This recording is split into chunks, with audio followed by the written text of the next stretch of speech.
तुम हार इसलिए रहे हो क्योंकि तुमने जीतने की सोच छोड़ दी है। तुम हर दिन उठते हो लेकिन बिना मकसद के, तुम चलते हो लेकिन बिना दिशा के, तुम काम करते हो लेकिन बिना जुनून के। और जब तुम अपने ही सपने को सीरियस नहीं लोगे तो दुनिया क्यों लेगी। याद रखो, कोई तुम्हें हराए उससे पहले तुम खुद को हराते हो। तुम सोचते हो कि हालात खराब हैं, लेकिन असली दिक्कत तुम्हारी मानसिकता में है। तुम खुद को छोटा समझते हो, तुम टालते हो, तुम डरते हो, तुम बहाने बनाते हो और फिर उम्मीद करते हो कि जीत मिल जाएगी।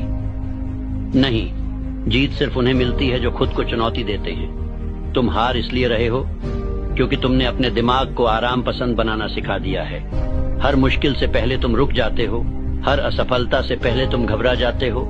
लेकिन जीत कभी आसान नहीं होती, वो हर रोज खुद को हराने से मिलती है।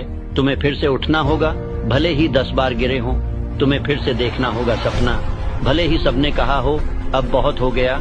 तुम्हें फिर से लड़ना होगा, भले ही हथियार सिर्फ हिम्मत ही क्यों न हो। क्योंकि जब तुम अपने क्यों को याद रखते हो तब कोई भी कैसे असंभव नहीं लगता। तुम्हें अपने बहानों की लाश पर अपने संकल्प को खड़ा करना होगा। हर बार जब तुम सोचो मैं नहीं कर सकता, उस पल खुद को जोर से कहो मैं अब और नहीं रुकूंगा। हर बार जब तुम थको, याद करो कि थकावट स्थायी नहीं, लेकिन सपनों का मर जाना स्थायी होता है। तुम हार इसलिए रहे हो क्योंकि तुमने जीतने की सोच छोड़ दी है।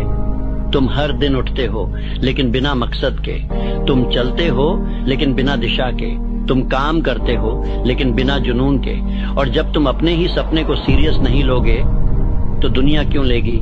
याद रखो, कोई तुम्हें हराए उससे पहले तुम खुद को हराते हो।